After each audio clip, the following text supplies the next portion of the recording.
It's on. Go ahead, Hamilton. You're good. It's on.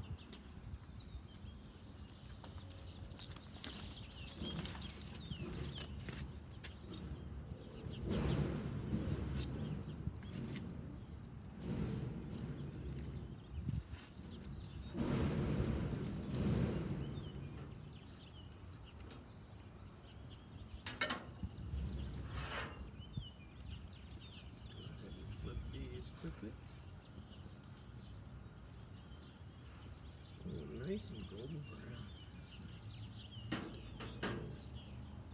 Oh, hello there. And welcome to another edition of Hamilton Reads. Today's Monday, April 20th, 2020, and sorry I'm squinting, it's a little bit bright outside today, but you just caught me while I'm grilling my lunch for my girlfriend and I. Today I have on the menu some crab cakes, some zucchini and squash, and then some roasted Brussels sprouts on the end here, and I'll get you a chance to see that plate when I'm finally done here at the close of the episode. But for now, I think I need to put my Brussels sprouts, my zucchini, my squash, my crab cakes on the top shelf, just so that they can slowly cook out while I read to you today. So today I'm going to read to you chapter 22 of Charlie and the Chocolate Factory, and like I said, I'll get to that right after I move this stuff up to the top layer of the grill so it doesn't burn while I'm talking to you and reading to you guys today, okay? So let me go ahead and set this stuff down. Up there. Move you up there. And I think we're going to flip you one more time.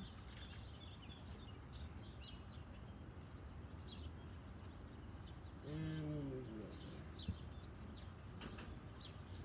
there. Alright.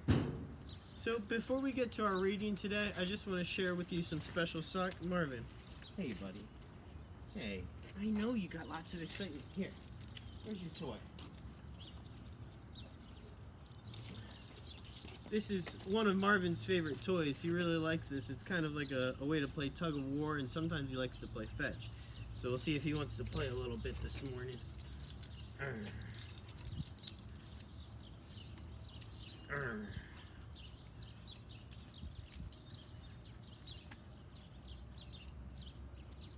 Oh! Fetch, boy. So before we get to our reading, I want to share with you my special socks today. Today I've got on some alien spaceship. It looks like a UFO kind of abducting what looks like a shark in the ocean, which is kind of interesting. I'm not sure if you guys can totally see that.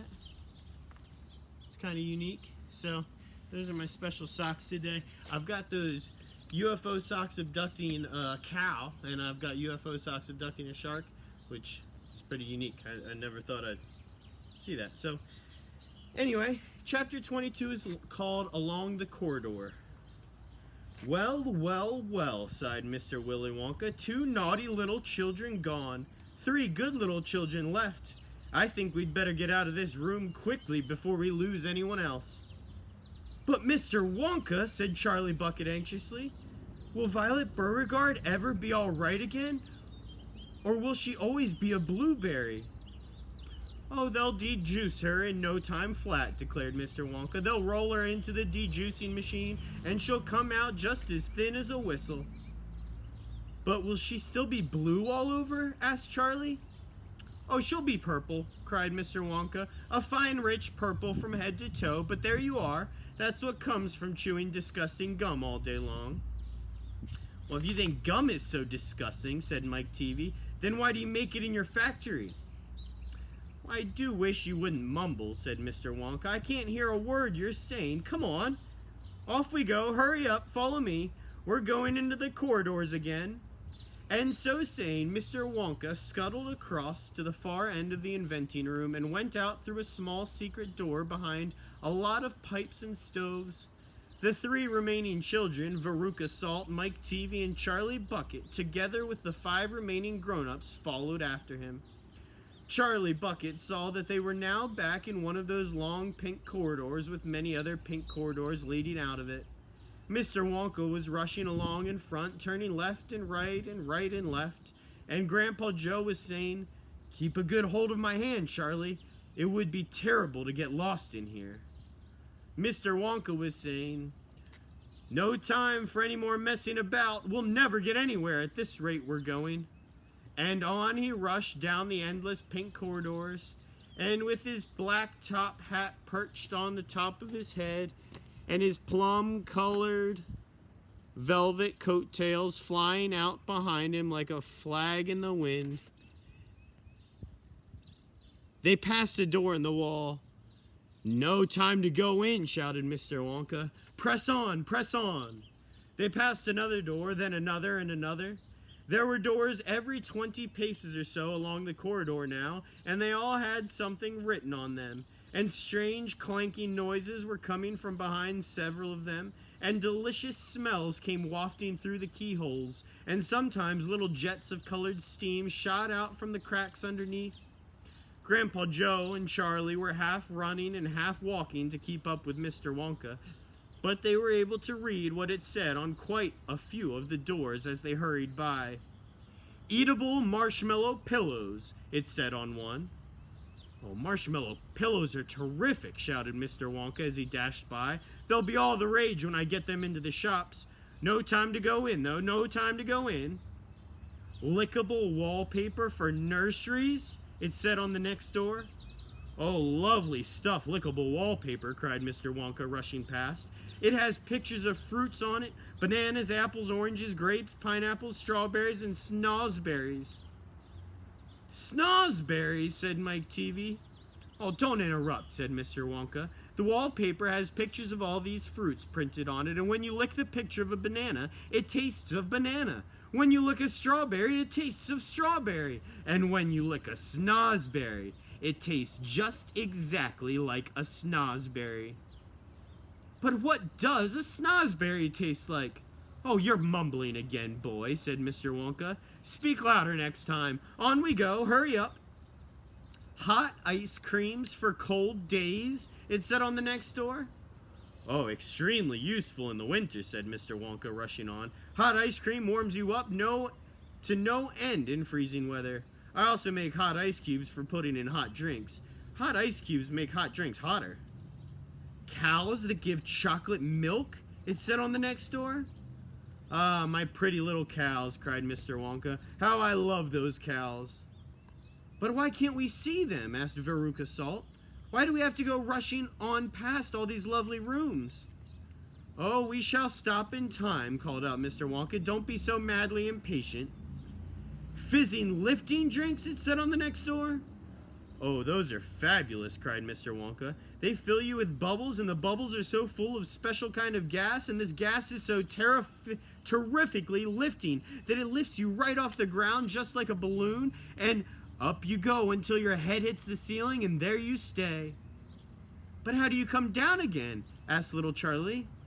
"Well, you do a burp, of course," cried Mr. Wonka. "You do a great big long rude burp, and up comes the gas and down comes you. But don't drink it outdoors. There's no knowing how high up you'll be carried if you do that.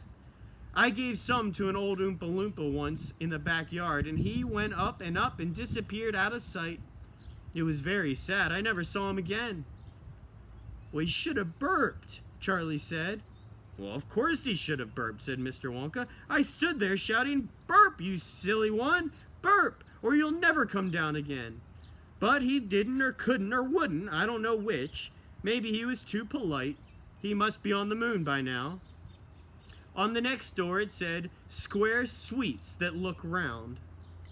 "Wait," cried Mr. Wonka, skidding suddenly to a halt. "I am very proud of my square sweets that look round. Let's take a peek." That's the end of the chapter. That's where we're going to stop today. That's what we're going to pick up tomorrow. So tomorrow we're going to pick up on chapter 23 of Charlie and the Chocolate Factory on our Tuesday, April 21st. So I'm going to go ahead and set my book down. And as I'm getting out my lunch today, I'll slowly do some shout-outs. So number one, I would like to shout out to Philip's Crab Cakes. I always get Philip's Crab Cakes probably because they're cheap, but also because they're easy to grill, and I enjoy grilling. So I'm going to go ahead and get a Philip's Crab Cake here off the grill quick. And I'm going to also get some zucchini and squash, as I said.